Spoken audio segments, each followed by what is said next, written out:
Sendek's forces have been subdued, and the Paladins have a new power crystal. What new adventures await Team Voltron as they take to the stars? Will they encounter new allies and enemies, or will Galra attack at every turn? We'll find out on Voltron Legendary Defender. Yo, brother! You're at home with a geek? I'm Mark, aka the Little Black Dude. Welcome back to my channel. If this is your first time here, and you love TV shows, movies, video games, comic books, and other things of a geeky nature, mash the subscribe button and be sure to ring my bell to be part of the Nerdification Squad. That way you'll know whenever a new video is coming out. We are back to recapping Voltron Legendary Defender. This is episode 6, Taking Flight. Are all my paladins ready? It's time to recap Voltron. Activate interlocks. Dinotherms connected. Infracells up. Mega thrusters are go! This episode is called Taking Flight.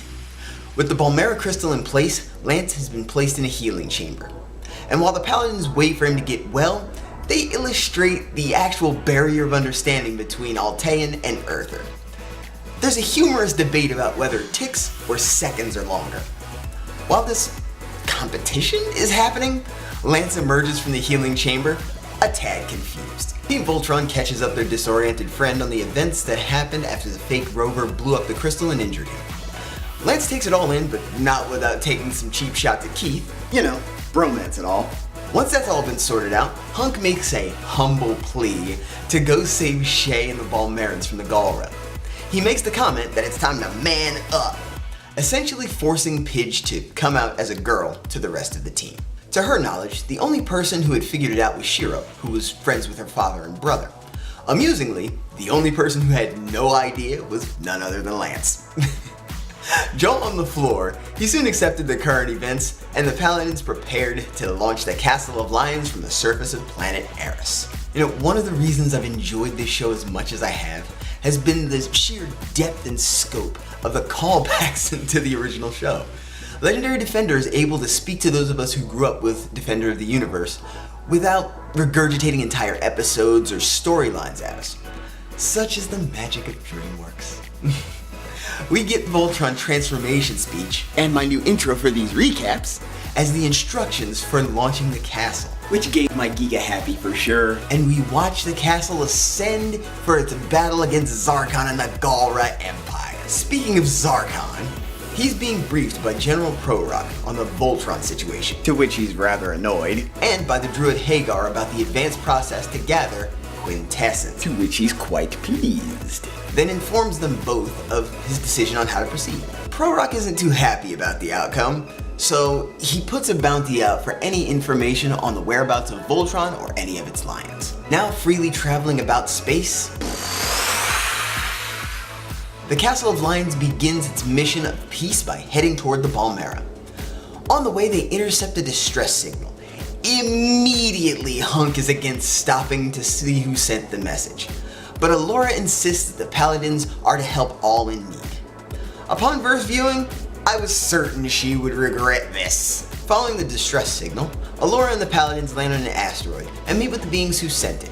The traders, Rollo and Naima, and their droid Beezer, whose ship malfunctioned and stranded them. Rollo explains their plight, while Lance and Pidge get dreamy-eyed over Nyla and Beezer respectively. Alora, Shiro, and Hunk assess the situation to get the trio on their way. From the start, Hunk was against the whole situation. He was fixated on the mission of saving Shay and the Balmerans, and felt stopping for these three was wasting valuable time.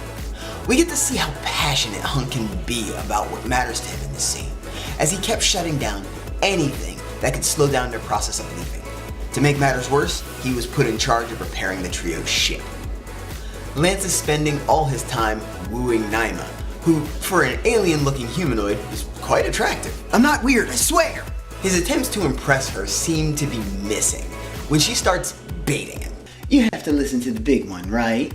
Heck no, come on to my lion! They enter the castle, and Lance gives her the tour, then takes her to the Blue Lion. Much to Hunk's chagrin, they take a joyride around the asteroid, and when they land, Lance tries to seal the deal with Naima.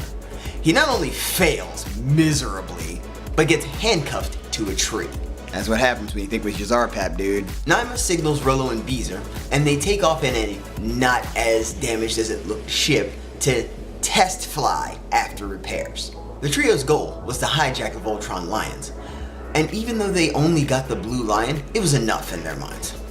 As they rocket off to hand over the Lion to the Galra, Hagar and her droids are busy finishing their test run of the new quintessence collection process. This new system is able to collect the quintessence of an entire planet in minutes, rather than the years that would have been needed previously. Their newfound energy would be put to use not only to extend Zarkon's life, but to help combat Voltron as well. This scene spoke to me immensely, since it felt like a visual representation of every bad thing that's ever happened to me. Lance is cuffed to the tree and is just out of reach of his helmet, which holds his communicator, and he has quite the struggle to reach it to call for help. His distress sets Hunk off on a tirade about how he knew they couldn't be trusted and how the repairs were bogus and how they knew they should have just left them there and how he knew all along it was a trap. Blah blah blah, yakety schmackety.